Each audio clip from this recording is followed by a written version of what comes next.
Cut the dang music. Sorry, the stream was, for some reason, just very much hiccuping. But I think we're live now. We're live, brothers. We're live on the stream. Hope you guys are great, man. As we filter people in here after that tech hiccup, and hopefully folks get the clue that everything's back to normal now. Let's talk about the last piece of content that I did about oscillating TRT doses. Listen, this is something that, like, I get the people that have a really hard time dialing in specifically sexual function. I think it's pretty easy for people to dial in energy, anabolism, all that stuff. That just kind of comes with TRT and without having side effects. But the sexual function is the hardest thing because your hormones, like your body has a ratio it prefers. For some people, they're very like low SHBG sensitive. You know, some folks, they can't, and this is the point, they can't actually create the ratios that are necessary for them to have good sexual function on TRT. They can't create them. So they have to manufacture them by doing weird dose protocols. And the dose protocol that I've seen work in these weird cases where people kind of need to go up and down is like, just to give you an example, like 50 milligrams one day, 2 days later, 40 milligrams. 2 days later, 50 milligrams. 2 days later, 40 milligrams, right? It's an oscillative TRT dose, which essentially kind of mimics an infrequent injection protocol, like where you're able to go up and then trough. These people just do terrible in steady state.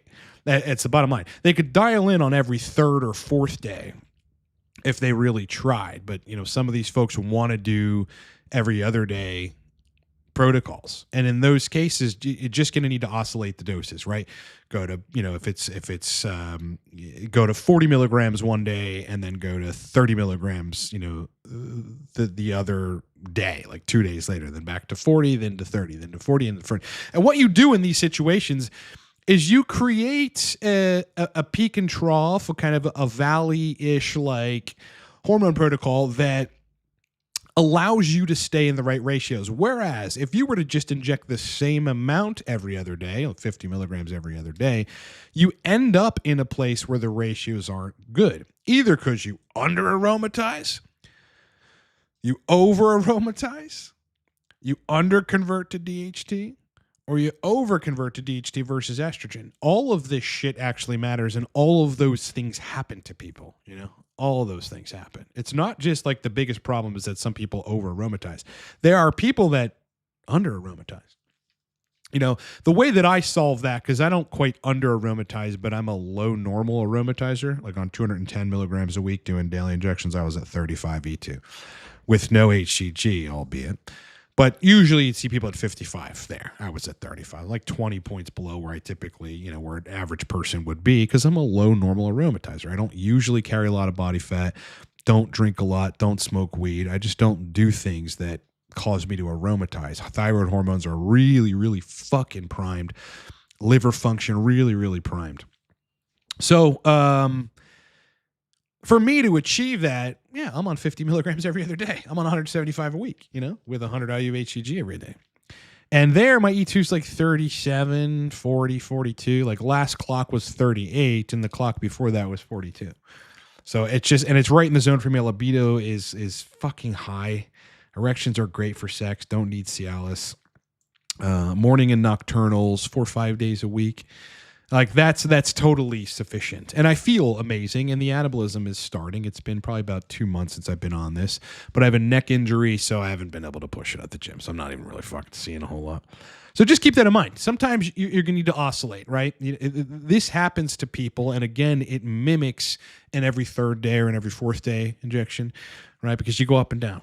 You know, you go up and down. You have a peak, and then, you know, like then you're kind of lower, and then you have a peak again. It's a great way to do it. Again, the best way to illustrate that is 50 milligrams one day, 2 days later, 40 milligrams. 2 days later, 50 milligrams. 2 days later, 40 milligrams. 2 days later, 50 milligrams. Every other day injection protocol. Just something for folks to think about. It does fucking work. Wanted to say also, as you guys will see in the comment section, there is a discount code for everything digital on livecortex.com. That's source list. It's Mastering Libido and Erections on TRT, the playbook. It's Mastering Libido and Erections for Cream, Mastering Libido and Erections for Sipinate. Those two are video courses. It's 40% off right now. The code's in the description of this video. All right, let's get to questions if we can actually filter some people in there. I'm sorry for the fucking tech mess up in the beginning. And then also yesterday I was traveling around with Jill at various casinos doing some work. So I couldn't get on the stream. What do I think of magnesium supplementation? Great, but I mean, marginally effective. I think there's people that will tell you that, like, dude, this is the number one element that, like, we're all missing and that most of us are deficient in and all this shit. Go test your blood. Your body's really good at extracting from food the magnesium you need. So if these people that go, everyone's deficient in magnesium, go and fucking have everyone that they think is deficient test their blood, I guarantee you they will have normal levels of magnesium in their blood. That doesn't mean, however, that it's not useful to take more magnesium and get, try to push, if you can, super physiologic levels of magnesium. But keep in mind, magnesium modulates, I think, GABA A receptors in a much more less potent way than a benzo would, but it does. So it's GABAergic. People might have slowed breathing to the point they have borderline bradycardia, like a fucking very low heart rate on magnesium. It could lower your blood pressure if you're prone to that. Like mine's always 106 over fucking 65. My blood pressure does not need to be any lower, So just something to be careful about. And some people get side effects with taking magnesium. Other people, it doesn't bother them one bit, and it's generally helping them. So I think it's good. Matt, yes. Yeah, I do coaching, either consulting or coaching right now. 3 and 6 month coaching packages are fully booked. You can get on board, but you're going to need to email me with your situation so I can consider it. I just can't leave it on the website because we booked like 30 in April. So I'm kind of out of slots there, but I do have consulting slots open. A single session call with me. I'll generate a protocol for you. I'll give you adjustment routes. And then there's a TRT protocol audit too. Content on mitochondrial optimization, not really. Yeah, it's not something that I'm really interested at the moment, and it's not something that in the past I've ever really been particularly interested in talking about. I think it's obviously useful to facilitate like less deleterious effects of aging, but I'm not a big mitochondrial optimization dude because I haven't really seen it do much noticeably. Doesn't mean there isn't stuff going on behind the scenes, but it's not something I've ever seen be fruitful. Like, there are supplements you can take or things you can do that are extremely fruitful. Just like anything you can do to reduce reactive oxygen species, fucking fruitful. Vitamin D, fucking fruitful. DHEA for men on TRT, fucking pretty fruitful. A B complex, a methylated B complex, fucking fruitful. Taking, I don't know, NMN or any of this mitochondrial optimization stuff, like, who knows behind the scenes? We actually have no idea. Matt wants to know what he can do to lower cholesterol and TRT. Dangerously high? This is a problem, dude. I mean, I don't know what your dose is, but I would wager you're probably peaking and troughing really high and then low. I mean, if you're peaking at 1,800 nanograms per deciliter total testosterone, then yes, your cholesterol is probably going to be high.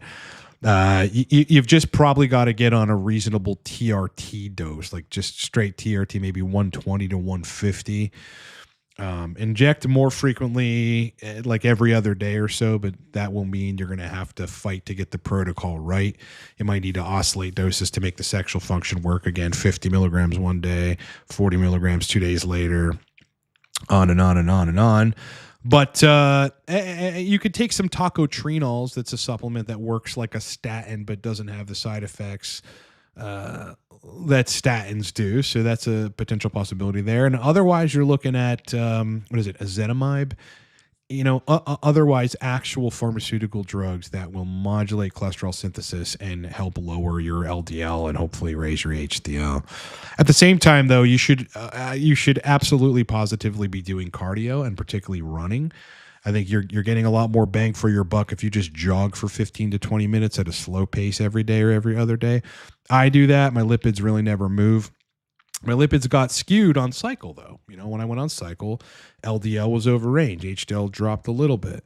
When I went on Anavar, HDL dropped a good bit and LDL was over range. So, you can't just have too much because regardless, your lipids are going to get skewed. Aromatase inhibitors can sometimes skew lipids too. So those are the things that you need to look at. Yeah, Alcar or acetyl L-carnitine, great for mitochondria. It can also cause a host of side effects in people, man. If you're not, it's donating, what is it, a choline acetyl transferase to make your brain make more acetylcholine. And our brains are extremely sensitive to increasing that neurotransmitter. It is effective in minimum effective dose quantities to allow you to function cognitively better, to store more information in your hippocampus and code it into memory. I mean, that's what cholinergic firing in the brain does. But, too much choline and you will have side effects. Yeah. Sub-Q IM for Alcar? No idea. XYZ currently running 250 milligrams test plus 100 of Primo per week and 25 Proviron and Anavar 10. Okay, so you have a pretty convoluted, largely steroid cycle protocol with sports TRT dose. What HCG dose would you recommend to supercharge libido? Yeah, I remember you asking questions weeks ago and you got upset with me because I wasn't answering your very disparate questions. The bottom line with your protocol here is you have the wrong idea about optimizing libido or supercharging libido. You should need a base level of HCG to keep the testicles functional. It's like 100 to 150 IU on that dose of testosterone. But you're really looking at having to dial in the estrogen, which would mean you've got to dial in the Primo and the Proviron to reach the sweet spot in estrogen so that you've got libido and erections. That's essentially the bottom line. Probably if you removed the Primo and you kept the Proviron in there and you dosed 100 IU of HCG or 125 IU, you would have good libido. Remember, primobolan is an aromatase inhibitor, basically. It blocks estrogen. It gets into the aromatase enzyme and stops it from converting test to estradiol. So if you're taking too much of that with your, sports TRT, you're going to nuke your libido. You need to understand this concept, and everybody does. There is no HCG dose to supercharge libido. That is way too simplified thinking. It's all relative, meaning relative to the rest of your protocol. You need to identify on that much test where estrogen needs to be for you to have libido. You need to identify that, which means you have to do the work to get there. After doing what you're doing now, you run estradiol sensitive, preferably at the peak and trough of your protocol. I don't see if you're dosing every day or every other day, you're not including that. And move that estrogen number until you have libido and erections. Then on 250 test where your estrogen needs to be. I would wager it's probably going to need about 40 to 45, and then you would have great libido. But that is what you've got to figure out. There is no HCG dose to supercharge libido. It doesn't work that way. That assumes that everybody, on 250 tests and 100 of Primo and 25 Proviron can dose 166.3 IU of HCG and everybody gets libido. That's not how physiology works. And you should know that. Can 10 milligrams of micronized DHEA be effective versus 20 the minimum? No, 10 can be fine. 10 can be fine. It's just as long as DHEA is not causing you to aromatize past your threshold, because it can. Like it either makes you make more DHT or more estradiol or both, and people are different insofar as how they're converting DHEA. Like some people, it'll bump their estrogen up 20 points. For me, it does really nothing for estrogen. It's more DHT heavy DHEA for me, which is why I like it. I take 20 milligrams a day, and no more, no less. More, it might start skewing things. Less, it's really not doing a lot. I think it honestly helps erection quality for me, libido for me, keeps the neurosteroidal cascades in a much healthier place than without DHEA. That's me personally. Not everybody needs DHEA. It's not like HCG where most people should be running it. Some people just don't need to take it at all. and they're fine. How long can you run Andractim? I would say indefinitely. I really don't see a problem with Andractim. It's low dose DHT, but what people have to remember about DHT is that you can mess the balance up with too much of it too. It's DHT is not like an AI insofar as its powerfulness, if you will, to reduce estrogen, but it blocks it at the gene expression level, and it blocks the genes that encode aromatase enzymes to some extent. It downregulates them in the acute period that you're taking it. So you're going to be less estrogenic regardless by taking DHT. So, people sometimes will overdo the DHT, and then they have injuries. They have gym injuries. They have fucking otherwise injuries. Well, yeah, you're reducing the estrogen support at the joint and tissue level, and that can cause problems. At the same time, too much DHT with not enough estrogen or blocked estrogen signaling can cause a lack of libido. Your erections are probably going to be fine. So as long as you're not running into those problems, which assumes the dose is right for you, you can run it indefinitely. I really don't see a problem with Andractim. I think it's cool stuff. I have a tube of it, and I don't need to dose it at the moment, but if ever I feel like I want to dose it, which would probably be on higher doses of test to try to control estrogen at the gene level, then I would dose it. Do you ever have appetite issues in your lifetime? No. So you're natty bulking. You're just trying to eat more. The best way that I could suggest you do that is to consume very calorie-rich drinks. That's kind of the only way you're going to do that. This way you get less fiber and less bulk in your stomach, which will make you feel a little less full. If you just get a fucking one of those 2-gallon things or gallon things of naked juice, each 8-ounce glass of that's like 180 calories. So you have two glasses of that, and you're already at 360 or something. So that's pretty good. Frankly, high alcohol beer is a great way to gain weight, and it's not the healthiest way to gain weight, obviously, but whatever. Pretty much everybody drinks. People drink. So, I can tell you that when I was drinking Sour Monkeys, I had to work out extra because I was putting an extra 600 calories at nighttime into my system with just having 2.5 or 3 Sour Monkeys. So that's one fucking way to do it. Otherwise, calorie-rich, tasty meals. Like in the morning for breakfast, don't do bacon and eggs, but do like pancakes or French toast with a lot of syrup and a lot of butter. It's going to taste amazing, and it will fill you up, but you're going to have a ton of calories and all that syrup and butter. So those are the kind of things that I'd be doing. Otherwise, just eat fast food for every meal. Again, this isn't healthy to do, but if you go to Five Guys for your dinner meal every night, the calorie content in like one of those double cheeseburger things with fries is substantially better than rice and chicken if you're aiming for higher calories. Trade-offs might make you feel like shit, so you got to be careful. Those are the things I would do, man. I was going around in circles trying to raise libido and erection quality. Finally, the answer is Prolactin. Yeah, 10 to 15. You want to keep it 8 to 12, in my opinion. Prolactin. Yeah, like prolactin is just destructive to everything, erections and libido, but only if it's over range. If it's at 17, 18, yeah, you should get it down about 10. You just take some P5P to do that. If that doesn't work, low dose cabergoline. But yes, fucking prolactin will kill your dick, and it will kill your libido. You know why it kills libido? Here's the mechanism by which prolactin kills libido. Prolactin itself stops tubuloinfundibular dopamine neurons from firing correctly, which creates a shitty feedback loop of less dopamine binding to pituitary D2 receptors, which is going to upregulate lactotrope expression and increase prolactin.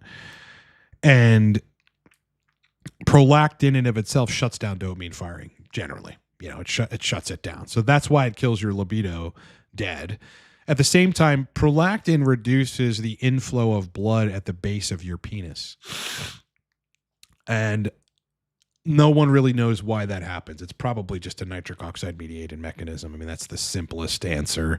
Look no further than nitric oxide signaling and endothelial function in the penis for erection quality, Of course, there's smooth muscle function, all this other stuff, but prolactin will just kill that. And you got to have it under control. I think there might have been one point at which mine was 23, 24. Nuked everything. It nuked everything. I had been like fucking experimenting with some nootropic that raised my prolactin. It nukes everything. Get it in range, everything comes back. On a Sunday, Saturday, I was doing a casino circuit. I had been at like 5-6 different casinos in the last week. I had traveled to MGM, beat them for about $4,000 in Ohio. I had like at this point, I had like $20,000 last 14 days, so $10K a week at the casinos. I was up more, but yesterday was not a great day. I made some bad decisions. Still $20K up for 14 days, though. So that's why I couldn't do the live stream yesterday. Can Andractim still help with more bone mass and masculine features at a younger age? Certainly, yeah. DHT period will, and that's just pure DHT at a lower concentration, at a pretty low concentration. But yes, absolutely, it does that. Yeah. I mean, anytime I take DHT in any analog, whether it's Proviron or DHT itself, voice is deeper. I feel more masculine. I'm much more stoic. I'm much more all the things that are manly. You know, I think TRT, if it's done right, should give you a great baseline of those things. But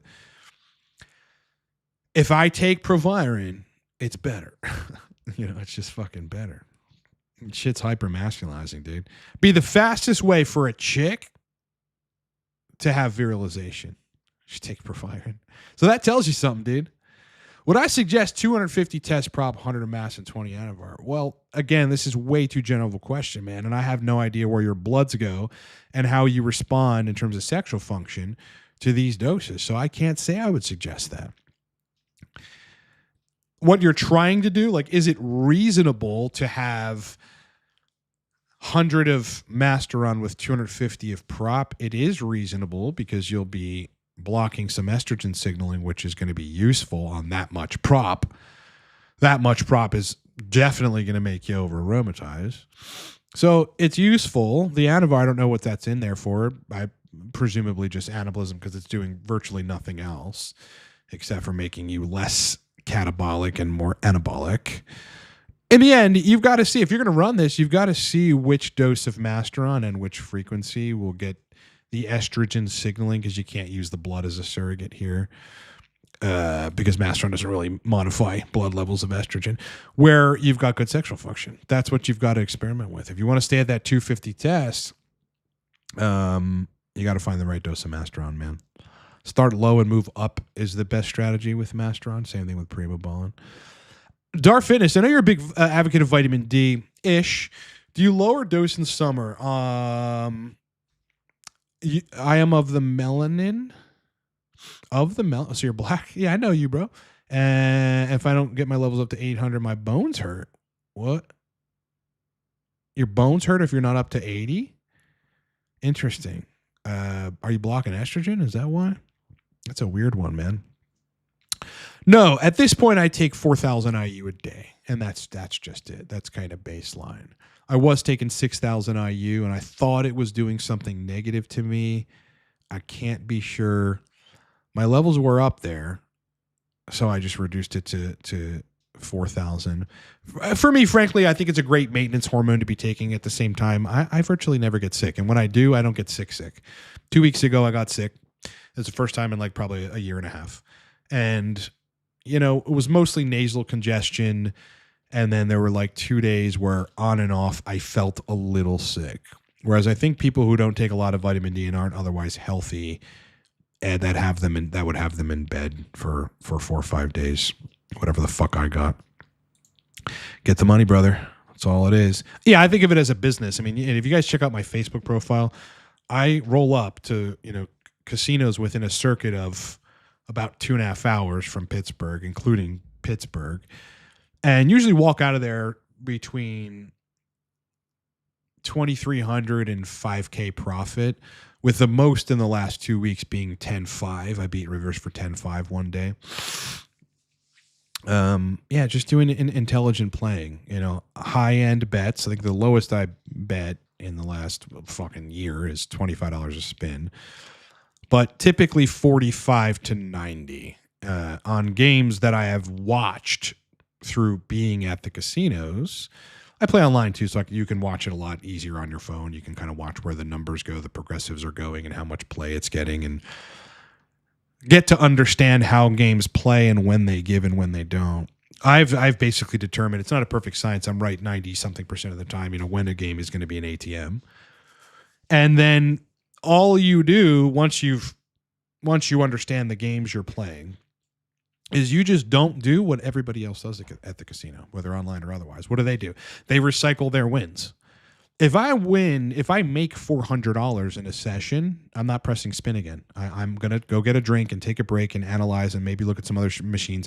But typically, I just get the fuck out of there. Yesterday, Jill and I went to Hollywood Casino in Meadows, and I'd been studying a game, watching other people play it, trying to understand how it works. I probed it myself twice, and I made $985 yesterday in 7 minutes.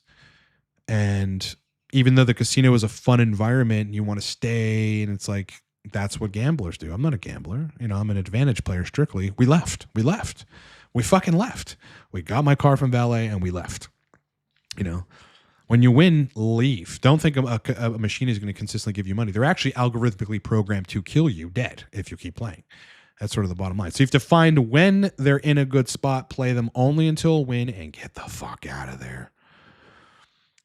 That's how I'm 20K up for the last 14 days. However, yesterday I made some bad decisions. I thought I was right. Again, I'm wrong 10% of the time or so, and yesterday was one of those days. So today I made, before the stream, I made about 30% of that back. So I'll be hitting some casinos later and just kind of scoping out what's going on. Not interested in playing unless there's something great. Building a stack for high performance, cognitive performance. Use creatine, omega-3, ashwagandha, tyrosine, caffeine, and magnesium. I think ashwagandha is likely to cause you sexual dysfunction at some point, so you have to be very careful about that. Not something I would be taking. It causes too much sexual dysfunction for people. The rest of it, I think, is fine. I would add a B complex to that. Arnold! What's up, Arnold? PT141. I haven't heard that in a while. Kisspeptin, Proviron. Which would you recommend to get the mojo drive back? Well, again, mojo is dependent on your sex hormones, specifically test, DHT, and estradiol being in the right ranges for your body. So I would suggest none of these. I don't even know the context of your situation. Like, what is your total testosterone, free testosterone? What's the estradiol sitting at? Are you on TRT or not on TRT? This is one of those things that, I think generally a lot of folks know this, but Arnold, if you don't, you can't just throw compounds at an idea, the idea of increasing libido. You can't just throw compounds at that. And you can't ask the question, which of these compounds is best for that? The question you should ask is, in the context of where my total test, free test, DHT, and estradiol is right now, potentially which of these compounds in what doses and what frequency would help me have more libido. You should additionally remove the first two. PT141 is not sustainable for libido. All it does is increase hypothalamic dopamine, which eventually has a stopping point. Your body's going to regulate that overfiring of hypothalamic dopamine eventually, and it will not work the same way. Kisspeptin or Kisspeptin 10, which is the only pharmaceutical grade preparation of Kisspeptin we can get, is not studied. Only Kisspeptin 50 is studied, 40 or 50. And Kisspeptin is very underwhelming, and you need to dose it throughout the day in minor amounts for it to do anything. It's like basically GnRH replacement, if you will, which can increase prolactin. So there's a lot of things wrong with Kisspeptin. Now, Proviron lowers estrogen, creates a DHT-like signal at the androgen receptor, improves free hormone profile. So it's generally good. But again, in the context of where your hormone numbers are is where you would consider bringing that in or not bringing that in. Are you preparing for Wolverine with those nails? No, here's the weird thing too. There have been some things in my lifestyle that I have optimized over the last year. I don't take a whole lot of supplements, but for a good degree of time, I was taking hyaluronic acid plus what is it? Colostrum. Fuck. I'm not going to get it right. But these are the kind of things that increase your nail growth and things. And I also think that like I am consistently doing cardio. I am consistently going to bed and sleeping well. I am consistently nourishing my body with a lot of fucking nutrients. I'm very, very into health right now. So my nails are fucking just growing. My nails are doing that. And I honestly like it. You know, if anything, one of the major reasons for this is I used to bite them. I used to bite my nails to nothing. And I really just got fucking sick of doing that. Why am I biting my nails off of my fingers? You know? Nervousness, anxiety, fidgeting. Why am I biting? Why do people bite their fingernails off? That's, if you think about what that is, you have this part of your body here and you're ripping it off with your teeth. I just thought about that and it was like, I'm going to stop doing this. That and some lifestyle stuff in my nails are really, really long. Yeah. Take care of that prolactin, man. Don't have it high. It's going to fuck everything up. Dar says if he doesn't lower his dose of vitamin D, bones begin to hurt. Bones begin to hurt as levels go higher and higher. That's a weird one, man. That might be hypercalcemia. You just have a little too much calcium in your blood. That's one thing I believe that vitamin D can do, so you've got to be really careful about that. You should measure your blood calcium and see if that's causing the problem. FSH is low. Should I be worried? Yes. Yeah, that's it. That's a gonadotropin. You know, it makes you make sperm and semen. Like you don't want that to be low. It indicates you got some degree of hypopituitarism. You know, pituitary is not secreting a lot of it. If you're on TRT, it's totally normal to have it low, though. All right, Mike with the super chat. Thank you, brother. Ryan, why do IM injections and shallow IM injections cause major anxiety spikes even weeks apart, but sub-Q doesn't? It's just the kinetics of the injection method. It's the same reason why some people will inject in their quad with a 1-inch needle or a 5/8 inch needle or 1.5 inch needle, and their libido comes back. Higher peaks of androgens, man. Higher peaks of everything. A much more efficient usage of your testosterone. Now, you can make sub-Q work. If the dose is right, you're probably going to need to increase it. Like I run sub-Q 50 milligrams every other day, but I'm at 175 milligrams a week, right? If I did that intramuscularly, the numbers would be higher and I have to be at 140, 130 or something to reach kind of the homeostasis where I'm at now, where estrogen's between 35 and 42 and total test is at 1100 and DHT's at the top of the range and my libido's fucking crazy. So it's just the kinetics, dude. It's just the kinetics. This is also why, so people think like, okay, there's no difference between sub-Q and IM. The studies, what, the 3 studies? Like, get fucking real. You know, like this is not science here. It's vastly different. It's vastly different. People will do IM everyday injections. They switch to sub-Q everyday injections. Same dose, libido goes away. Why is that? We have to think not just about the dose, but we have to think about what the testosterone ester is doing when it gets in our bodies and how efficiently or non-efficiently, slow or fast, does it metabolize the testosterone ester from your oil depot. How fast and in what concentrations? Those are the kind of things that we've got to think about. That's why I'm always talking about distinctions between sub-Q and IM, between frequent injections and less frequent injections, because it fucking matters. Case in point, this is a guy that does sub-Q and doesn't get anxiety. Does IM, gets anxiety. Obviously different kinetics here. At the same time, I don't know what your doses are, man. You know, if you're doing intramuscular injections, you probably have to dose a little bit lower than your sub-Q injections. Yeah, because you're peaking faster. So think about what happens, right? You're increasing catecholamine synthesis. You're increasing energy generally. You're peaking estradiol. You're peaking DHT faster. And that's what your body might not be ready for. Eventually, you probably get over it. You know, when I started TRT, it was at 200 a week. Eventually, I got anxiety and insomnia. And then it just went away over time. My body adjusted to that. And I went on cycle and had no insomnia.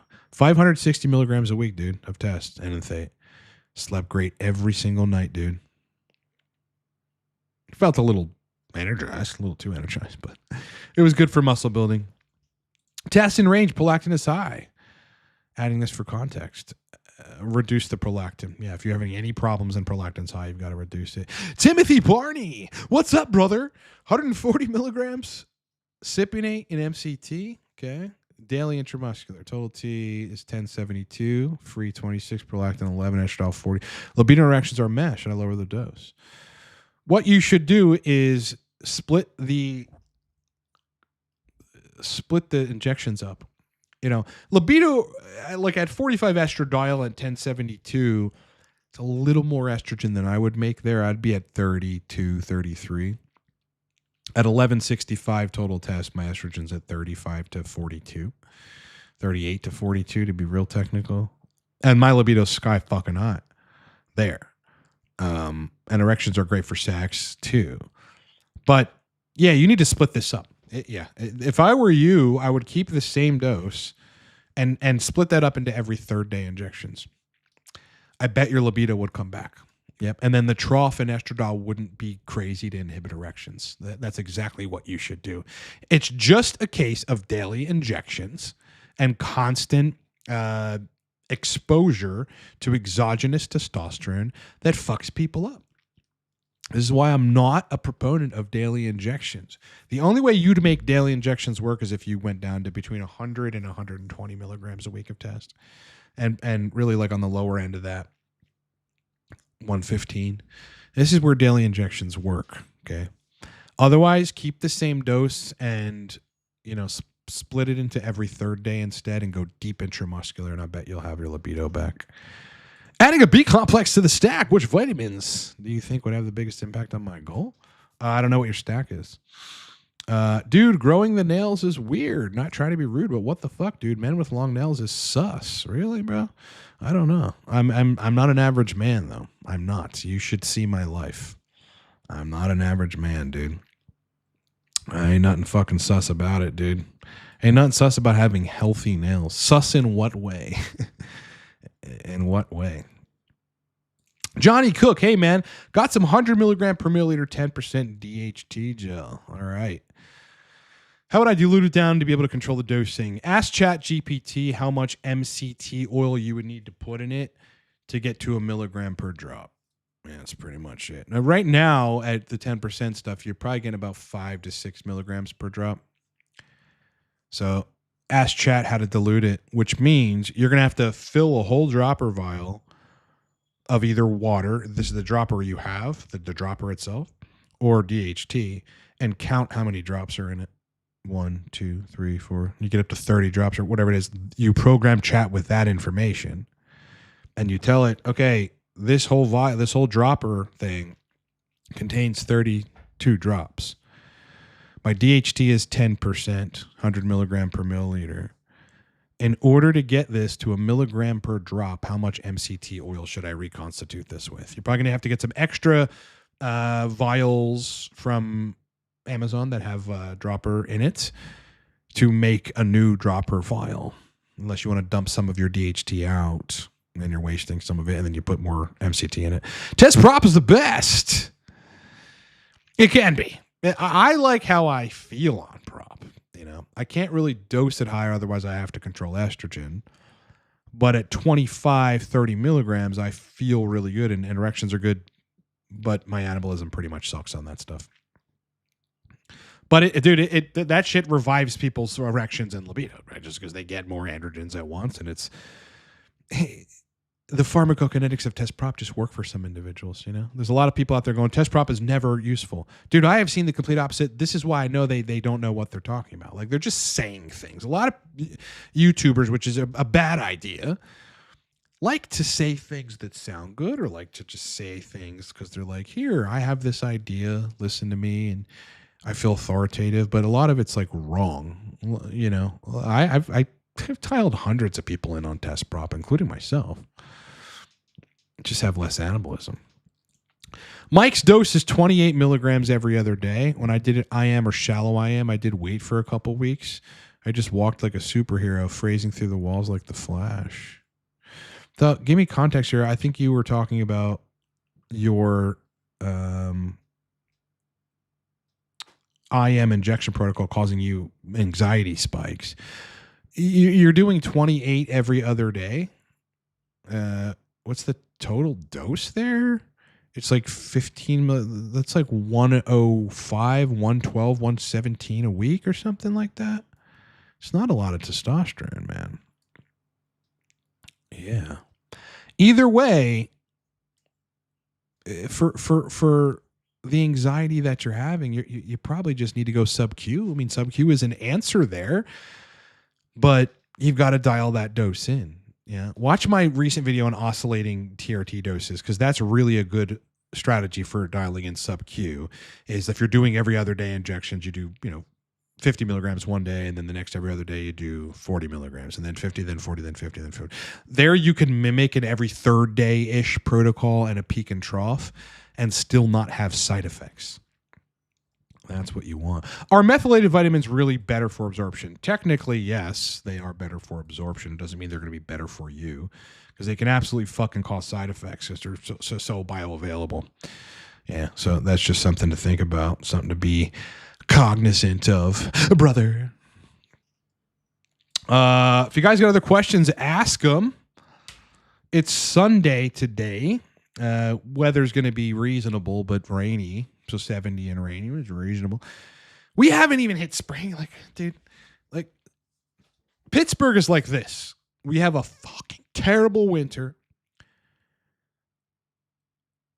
And then we have a period that's supposed to be spring, which is rainy, some 60 to 70 degree days, but they're rainy, sparing sunny 60 to 70 degree days.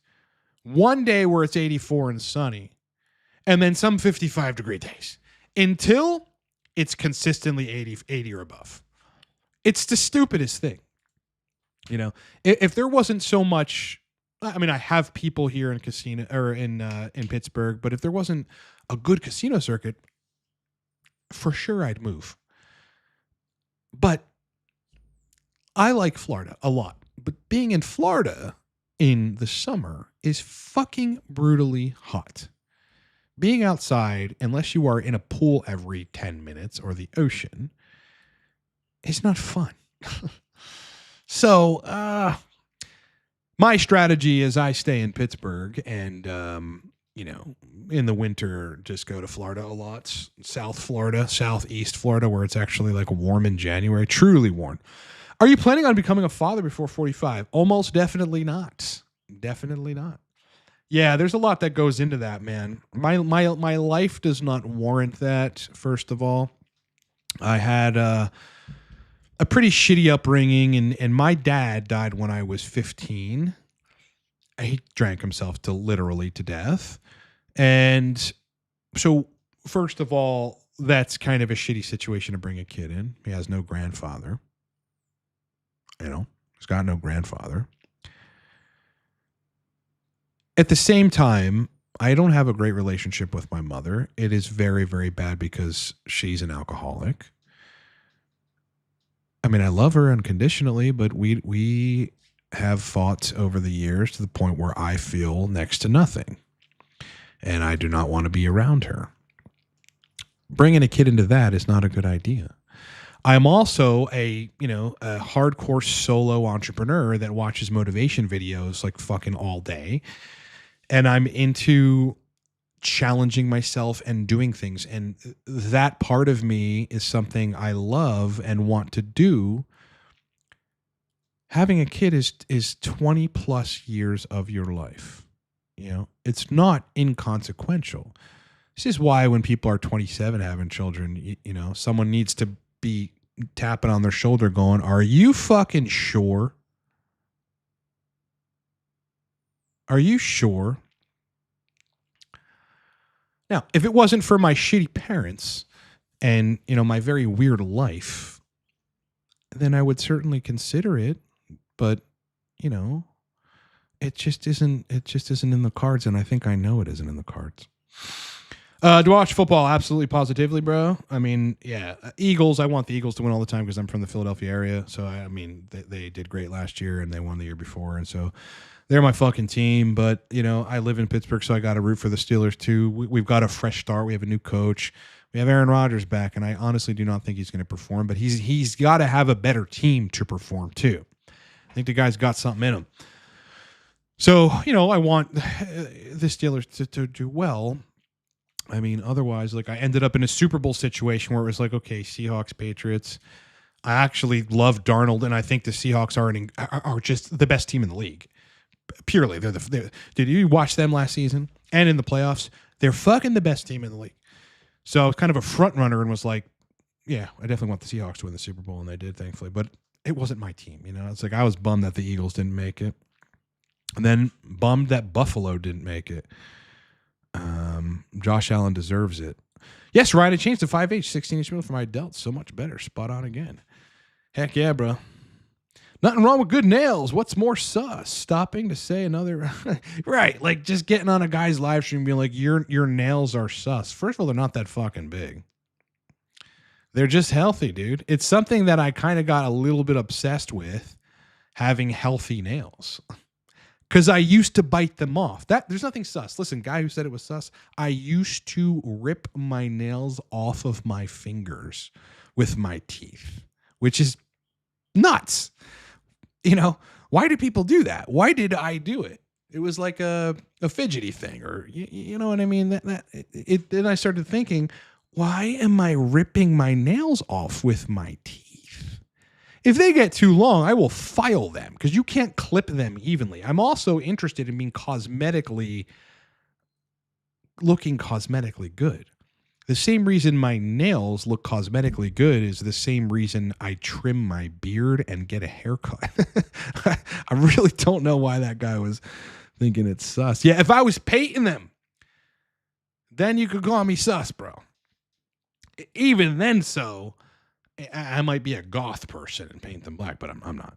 Did you have crash estradiol levels, and how would you raise it if I had them? Chris, you've got to get with me on some stuff. I think I saw an email for you trying to extend, but I think you were still in the process of procuring some tests and stuff. So you need to get with me on Telegram on all that stuff. If you had crash estrogen, you'd have to confirm that via blood work. Do nothing until you confirm that via blood work. The way that I would raise it if it was really bad is exogenous estradiol valerates, which you can get in an injectable from Source List. That's the best way to do it. You could increase your HCG dose too, and that would do it, but it would proportionally increase testosterone as well. So if you don't want that for some reason, then estradiol itself is the best way. And then there's shittier, dirtier ways to do it, like taking D-ball. I noticed test prop giving less PIP after letting preloading and letting it sit on a heating pad for 10 minutes. Yeah, it's the same concept as putting the vial in hot water. Yeah, if you just kind of let it sit, you know, some of those agitating additives, you know, will be less agitating. Clean Lonell is a good thing, brother. I think so too. So that's a strategy for people if they like prop. You know, because the PIP is very fucking shitty. I mean, I can deal with it if it's intramuscular. Sub-Q, it just burns my skin. It just burns. Is it true that antidepressants cause gut issues, and besides hormone issues, are other things to look out for? Probably. Yeah. I mean, there is serotonin synthesis in the gut, I believe. And so when you modify a system, it changes everything about that system, especially if you inhibit the serotonin transporter. So there you can't clear serotonin from your synapse like you normally would. So you have more around agonizing receptors. And therefore, your whole synthesis and production of serotonin likely changes. Particularly the RAF nuclei. That's where you're making a lot of serotonin or projecting it from. I believe that SRIs downregulate serotonin production from the RAF nuclei. Because why would the RAF nuclei fire normal levels of serotonin when you've got excess in your synapses? It wouldn't. The body's very good at homeostatic feedback regulation. So there are problems, not the least of which is synthesizing less serotonin and downregulating your RAF nuclei, which I think is a very bad idea. Obviously, there's sex problems too with it too. Dude, everything you just said is more of a reason to have kids. Good people with bad parents. Well, yeah, I mean, potentially. Well, that's your opinion, first of fucking all. You haven't lived my life. You haven't lived my life, and you don't really know what my life is like. People with bad parents would make for great children. Yes, certainly. And, you know, I've had thoughts of wanting to right those wrongs, you know, but it's a hard one. What would in an ideal condition it be great to have another me, a boy, and I'll name him fucking Zeus or something, that I could sculpt into just being a killer? Yes, that would be really fun, you know, and really good. But there are a lot of things that would prevent me from having a kid. I'm 42 years old. I might have time if I end up changing my mind, but you know, again, I would, it's every 27-year-old or 35-year-old dude that is like about to have a kid or thinks they want to have a kid, like someone needs to tap them on the shoulder and say the next 20 years of your life plus 20 years plus, but heavily 20 years, then college and all this stuff. If that's the route, otherwise you got to sculpt them to be an entrepreneur to go and buck the system. Are you fucking sure? Someone needs to ask people that, dude. Are you sure? Are you sure? I've also got to witness people have a very hard time with their children. Such a hard time that it really messes with their life. And I know that's shitty to say, but like their kids generally are troubled. So there's a lot of Russian roulette you're playing there, you know. And first and foremost, or most importantly, I should say, you've got to be ready to have a child. And the thing that I have seen through having very shitty parents and a really fucked up upbringing, and I've seen other people have that, including my brother, but other people aside from my family, is are you going to give your kids a good life or are you going to fuck them up? You know the single biggest cause of people that are fucked up psychologically? Their parents. Their parents. Their parents fuck them up. So it's a really, really heavy kind of decision, man. And, you know, having been through a lot of all that stuff, it's not something that I think I want to just be like, yeah, sure. PSSD and PFS, which one would you say is harder to treat? Difference between the two? The difference really lies in the fact that there are two different drugs causing it. The same outcome, the same thing to make it better applies, which is just hormones. I don't know that one is harder than the other. It's I mean, PSSD is purely just hypopituitarism, in some cases elevated prolactin from all the serotonergic firing. I think this serotonergic system then takes a while to regulate after you get off of the shit. You know, your body adjusts to how homeostasis is with loads of serotonin, and then you remove it, and it's freaking out a little bit. But I see the same kinds of weird shit in PSSD people over converting to estrogen. Why? You know, why? Did it upregulate serotonin receptor expression? Well, fucking serotonin or estrogen receptor expression, serotonin can do that. So these are different things that cause what is ultimately an extremely similar syndrome with an uncanny number of parallels. Like, to fix which you need a very similar approach. So I can't even say. What have been your most costly mistakes in both nootropics and hormones looking back? Costly mistakes? Hormones, not getting them on them sooner was probably my biggest mistake. Costly, nothing long term with nootropics, but the most costly acute incident was overdosing huperzine A. It's a cholinesterase inhibitor, and cholinesterase is one of the only levers you have to clear choline from your brain. So I had accumulated too much choline from overdosing huperzine A to the point where I had bad muscle pain, muscular contractions. I threw up for about 2 hours straight, and I was in a 9-hour state of sleepwalking where I was halfway asleep, but my brain, because I felt so fucking terrible, but my brain was hyper processing information, because acetylcholine is one of the main chemicals you use for executive function and to encode things into your memory and to process information, to execute memory IO or working memory. So I was sitting there trying to sleep in a half sleep state, like fucking being Einstein in my brain. It was the most bizarre experience. It almost felt like a psychedelic. When it all eventually passed, 9 or 10 hours later, I then finally was able to go to sleep, and I still felt very groggy and tired the next day. And then the day after that, I was almost back to normal. But I did not measure the dose I was taking. This was the first year of nootropics. So that's like 16 years ago or something. And it was fucking horrific. I would never do that again, or even take that stuff again. I don't need to be taking anything cholinergic. I've taken so many cholinergics over the years. That system is so fucking good and primed. I just don't care to dose the stuff anymore. What needle to use for sub-Q? 5/8 inch. HCG half-inch. Yeah. So for test, 5/8 inch, I want to get it deep in the vascular, deep in the sub-Q tissue, because it's not very vascular. So you want to make sure it's deep in there. And then, on injection days, I'm usually going to the gym pretty shortly after injection. So it's like I'm fostering the metabolism of that oil depot by moving my body. I think that's really important. Really important, brothers. Guys, 40% off all digital products. The code is in the description. That goes away this week. All right. So Source List, Mastering Cream, Mastering Cypionate, Mastering Libido, and Erections on TRT, the playbook. Those are all 40% off. Coaching is officially fully booked. But if you need special consideration, you can email me. There's a link on the website to do that, and I can get you in, but I can't leave it up on the website because too many people will book, and I won't be able to pee during the day because I'll be just doing coaching every single minute of the day.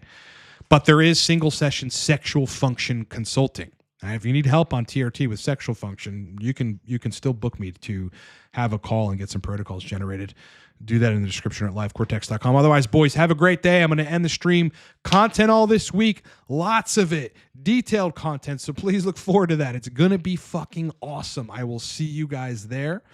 Thanks for the questions. Thanks for putting up with the bullshit in the beginning of the stream, technically. All that tech stuff.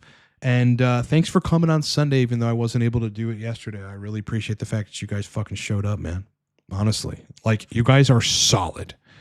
And I love you. All right. Peace. Talk to you soon.